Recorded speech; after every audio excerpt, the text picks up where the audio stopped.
ختم نبوت صلی اللہ علیہ وسلم کے حوالے سے ایک بہت ضروری نقطہ ہے جو رد قادیانیت آرڈیننس 1984 ہے 295C، اس کے حوالے سے ایک بات ہے جو اقلیتوں کے حقوق کے کمیشن کا لاء سر آپ نے پیش کیا اور ایوانوں سے پاس ہو کے صدر مملکت کے پاس پہنچ چکا ہے.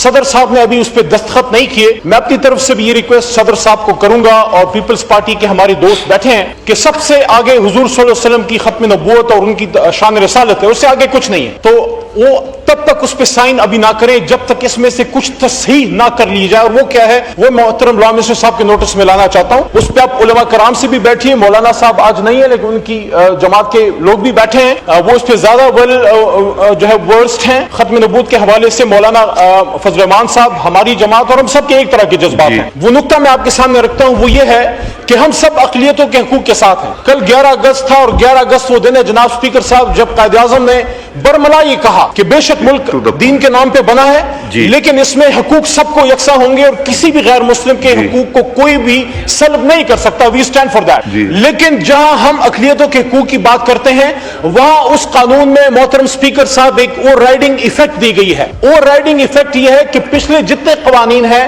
مذہب کے حوالے سے اس لاء میں ان کو اوور رائڈنگ ایفیکٹ دے دی گئی. اس سے یہ ہو جائے گا کہ جو 1984 کا رد قادیانیت آرڈیننس ہے جو 295C ہے اس پہ بھی اوور رائڈنگ ایفیکٹ آ جائے گا. اور اگر ختم نبوت کے قانون کو چھیڑا جائے گا تو پورے ملک میں خدا نخواستہ آگ لگ جائے گی. اس کا میں ایک راستہ بھی آپ کو تجویز کرتا ہوں، آپ کے سامنے رکھتا ہوں.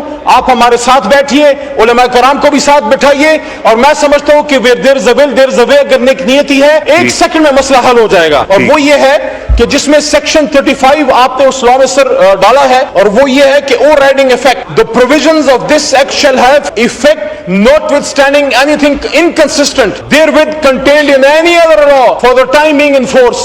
اس اوور رائڈنگ ایفیکٹ کو صرف ختم نبوت کے قانون کی حد تک کنٹرول کرنے کے لیے میں تجویز کرتا ہوں کہ آپ اس میں یہ شامل کیجئے کہ provided that nothing contained herein shall be deemed to repeal, override, abridge or in any manner affect the provisions of the Anti-Qadianiyat Ordinance 1984, Ordinance 20 of 1984 or any other rules or regulations made thereunder which shall continue to have full force and overriding effect. اس سے سر یہ ہو جائے گا کہ اقلیتوں کے حقوق بھی وہ بھی کنفرم رہیں گے لیکن کسی بھی صورت میں ختم نبوت کے قانون کو نقصان نہیں پہنچے گا.